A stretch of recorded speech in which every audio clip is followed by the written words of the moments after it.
Dans leur détresse, ils crièrent à l'Éternel. Il envoya sa parole et les guérit.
aza mwana nzambe kaka jour oyo ndima nandimi kolo Yesu lokwa mokonzi mpe mobikisi napesi Yesu bomoi na ngai formi na liboso formi na mibale nandimi koyamba bomoi ya Yesu na bomoi na ngai po wana toza na des enseignements bamisu babi bapesaka Yesu bomoi te yoza bomoi ya kopesa Yesu te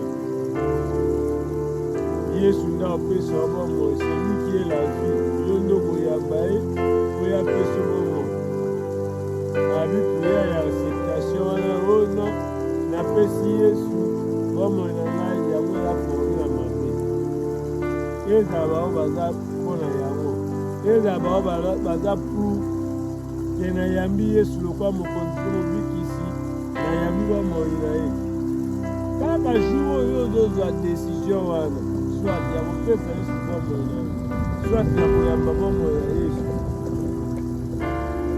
C'est-à-dire, c'est le jour où tu déclares la guerre éternelle avec le monde des ténèbres. Jour où on a décidé Yesu aza nzambe na nga, Yesu aza mobikisi na nga, Yesu azala mpo na nga. Etali kutu te ke oza docteur, oza apôtre, ezaka jour ozobanda alliance na Nzambe ke yo ondimi okota na epai ya Nzambe lokola mwana Nzambe bitumbe bandi wana. Le diable ne combat pas seulement les serviteurs de Dieu, il combat tous les enfants de Dieu à cause de l'alliance qu'il y a entre Dieu et ses enfants. Et l'Éternel Dieu depuis Genèse à l'Obakiango, il y aura inimité entre la postérité de la femme et la postérité du serpent. La postérité du serpent est d'abord na misala molimo. La postérité de la femme est d'abord bandimi Yesu pourquoi mokonzi pe mobikisi. Et le diable fait la guerre à tous les humains d'une manière générale. Et dans le sambe la parce qu'il connaît une parole qui est sortie dans la bouche de Dieu sur Satan banga malwanza de makasi. Kwa yebi o nzamba lobaka asalaka yango. Elaka ba Kristu na ba tusule ba mona nzambe lokola démagogue. Moto alobaka asalaka te oya. Mais le diable oyo nzamba kelaka ye avant que la ayebi puissance ya maloba na nzambe. Lokwa nzamba ayebisaki je mettrai inimité entre ta postérité et la postérité de la femme. Yo kosoye na talent, mais ye akoécrase yo mutu. Yango moyena makambo mabala, Satana akotikaka bato na makambo mabala mpasi ke mwasi nzambe ayebisaki ye aza na pouvoir ya kobota mwana oyo akoya koniata mutu na nga. Donc moto oyo oniata mutu na ngai eza nde mwana oyo mwasi akobota na banda okomplike mwasi. Mekamwisaka bato bomona basi olie bakangama na nzambe oyo akopesa bango bana oyo bakoya koniata motu ya Satana basi bakenda sa alliance na Satan masumu kimumbe kobo moyibi lukuta o mutu aduka depuis vi na bango eza Satan mwasi fo aza na alliance na Nzambe. Donc bitumba Satan abimisaka te mosali ya Nzambe oyo nyonso abengami mwana na Nzambe Satan abimisaka mpe mwasi aza na bitumba makasi koleka mobali po Satan ayebi ke mwasi ndako bota mwana oyo akoya koeklase motu nango. Voilà pourquoi on insiste sur la prudence. Tant que nous allons vivre sous le soleil sur la terre, le diable va toujours nous combattre. Po toza ye te toza ya Nzambe. Eza bitumba te ono wana etali basala Nzambe. Non. Oyo nyonso ayamba Yesu lokola mokonzi mpe mobikisi. Oyo nyonso to azwa bateme. Oyo nyonso tu andima kotambola na boyengebeli. Je crois que c'est l'apôtre Paul qui le dit. Tous ceux qui veulent vivre pieusement seront persécutés. Oyo nyonso to alingatambola na boyengebeli. Akozwa bitumba. Oyo nyonso to andimi azala mwana Nzambe. Satan abundisa bato premièrement. Po ayebi ke mwasi abota mwana oyo akoya koeklase motu na ye. Et en deuxième position, tant on dit mieux à Naka et Nzambe, il y a une unité entre la postérité du serpent et la postérité de la femme. Tu auras des combats. Voilà pourquoi la vigilance, Jésus savait qu'il va nous donner le Saint-Esprit. Mais il nous dit, soyez prudents, comme les serpents, simple comme la colombe. Lui, il sait déjà qu'il va nous donner le Saint-Esprit. C'est suffisant. Mais pourquoi il nous exige encore d'être prudents? C'est-à-dire, dans le biloko moussou 5 étoiles, ça, on a place d'ailleurs. Ce qu'on a vérité, la prudence est importante. Il faut veiller. Jésus a incité à mater à Minya beau veiller. Boyebi pete moto mwana moto mpe akoya toveyaka po Satana alonga biso te toveyaka mpe po toyebi te moto mwana moto akoya.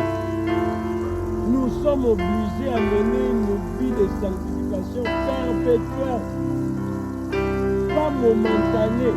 Maintenant le roi dimanche nasa machine. Non.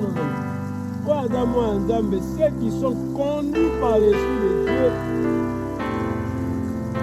batambola na monyama te. Yawana mwana Nzambe, tobengani, babengani, na kosengela. Ékengélisation, ndenge na lobaka. L'ékengélisation, c'est les cris que moi je lance. Et amplification. Il y a un message.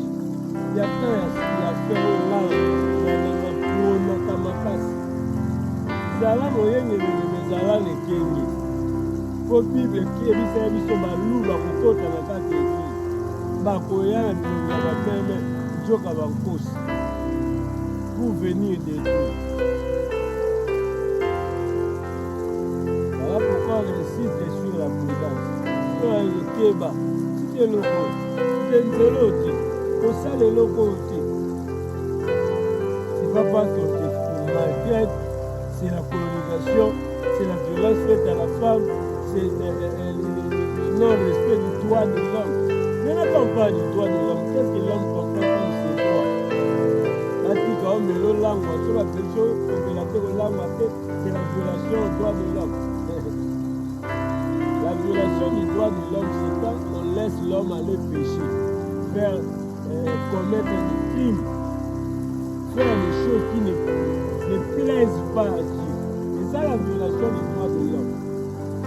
Tant que l'homme est dans l'observation de l'insigne du Seigneur, voilà l'homme qui est le Seigneur.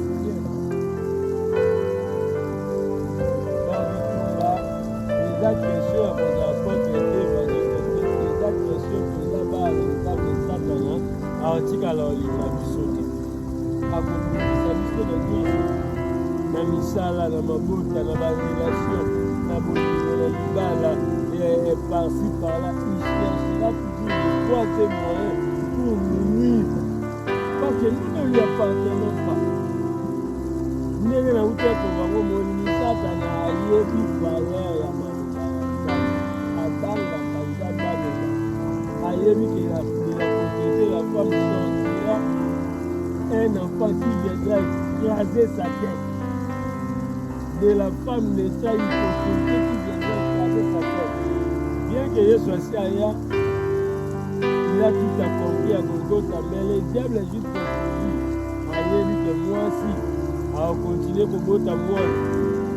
La résurrection de Jésus, sans les enfants au bas sur la route, il n'y aura pas de difficulté sur la terre. On a entièrement été évangile. Le Saint-Esprit utilisera toujours l'homme. Et l'homme sortira toujours de la ventre, du ventre de la femme. L'homme sortira, l'homme naîtra toujours de la femme. L'homme n'est pas le robot pour faire la mission.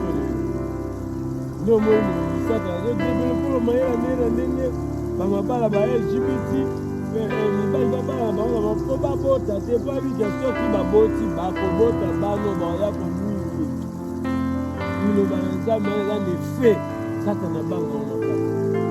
Voilà pourquoi il veut discriminer les femmes dans les choses qui concernent même les sacerdotes et beaucoup de choses. Comme moi d'Afrique à la toujours na molini abota te bana oyo baya konuire mpi na ye mwasi aza motu po akangama na nzambe makasi po aza porteur ya postérité aloba mwasi lokola mwasi aza porteuse ya postérité oyo ekoekrase motu ya nyoka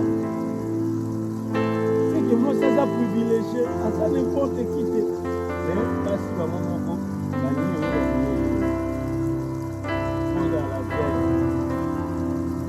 par rapport à ma promesse, il y a alliance. Oyo nzambe aza na mona okobota oyo ekoniata motu ya nyoko akosepela no te akosepela no te akosepela na tala na yo te akolinga tozala malamu na bato oyo bakosunga yo mpo yo réussir mission nzambe atuni yo. La première mission de la femme, c'était pour être l'aide semblable de l'homme. La femme a failli dans cette mission-là. Mais la deuxième mission de la femme, on s'en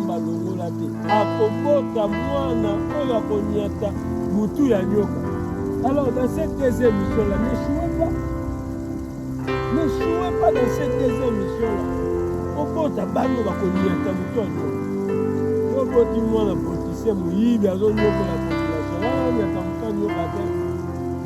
Alors travailler pour la nôtre. Alors chaque fois que tu chercheras à chercher la part de Dieu, déjà ne t'expliquera pas. À compliquer, à violer mes compréhensions, à continuer à querer na bolingo, à koluka kutention na ventilier, à koluka à tchana ba relation sangatina, à komemelo pe à des propositions pour carré. On a vu ça avec Jésus. Ma proposition est de faire dans l'opportunité. Ma proposition est de faire dans la connexion. Diable a joué la Jésus proposition. Il faut caméra naï. On a fait ça au gloire. On a fait ça. Jésus avait faim. Il était dans une position de faiblesse. Il pouvait dire ah ça c'est l'opportunité, ça c'est la facilité. Mais Jésus a préféré rester dans la famille d'adorer Satan. Donc toutes les propositions ne sont pas meilleures. Pourquoi on a fait la moto en fait sur le côté, ça la route va chipper la route. Je suis la chipper, mais la chipper est plus fort.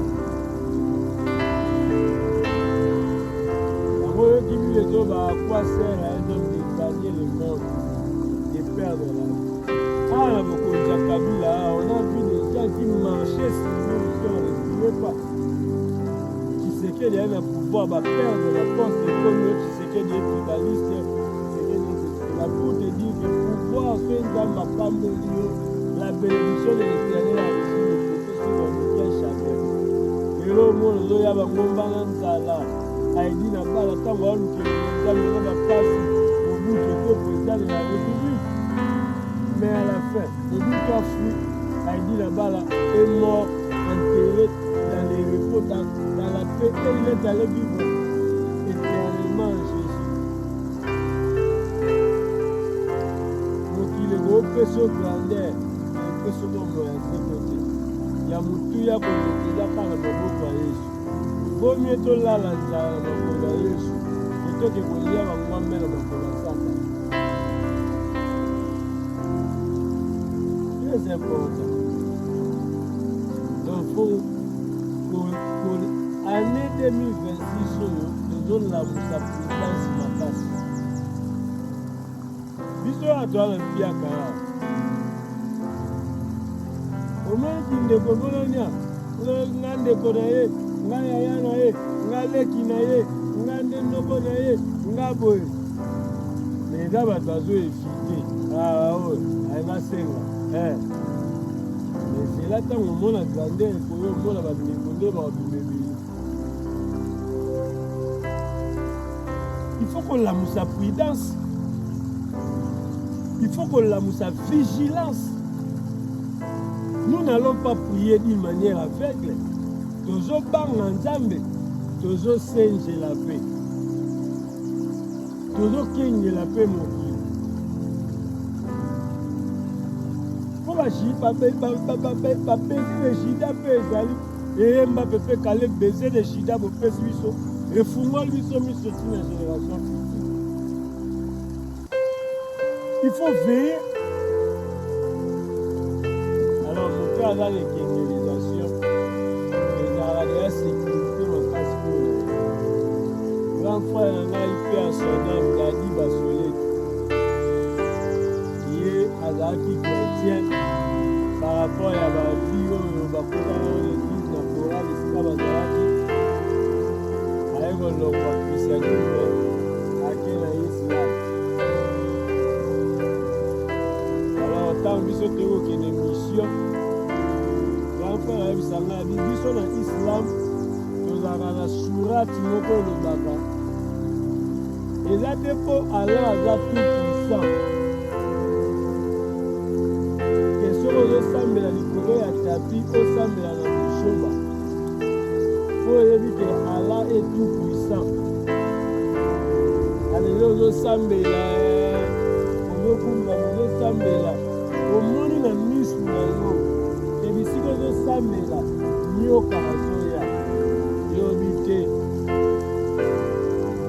lokwana osambela ala aza tout puissant nyoka wa kosala nde eloko te akoyoka non so nzambe apesi yo miso mona nyoka wana toute puissance na ye yango wana c'est pour te dire ke ndenge omoni nyoka wana malgré ozosambela zwa nanu baprécaution mpo na nyoka wana mpe continue losambo noko soki yo otiki nzambe obima na nyoka wana te nyoka wana oswa yo zoba na yo moto eswisi yo nyoka donc yango oyo kabiyoba il faut pas tenter Dieu. Les yeux, les sens que Dieu t'a donné, c'est aussi ta sécurité, ta protection. Kozela te loko yo kosala nzamba yo osala ngo na place na yo. C'est ça être prudent. C'est ça être prudent. On doit être prudent d'une manière sociale. Ah Seigneur, au travers de ce sang-là, to multiplie mon déni, to lobi, to zonga te to yo lelo nzala. C'est ça aussi être prudent. Tozala prudent na balangage na biso. Nati koloba maloba ezotuka moninga. Tozala prudent na conduite na biso. Nati kosala makambo ekozongisa moninga confiance. En public comme en secret. Cet esprit-là, c'est ça la prudence. Mais dans le langage mosusu babengaka la crainte de l'Éternel. Voilà. Donc yeba yango ke ndenge ondima kaka Yesu eba mokonzi mpe ndenge ondima Yesu nzambe lelo ya inimitié avec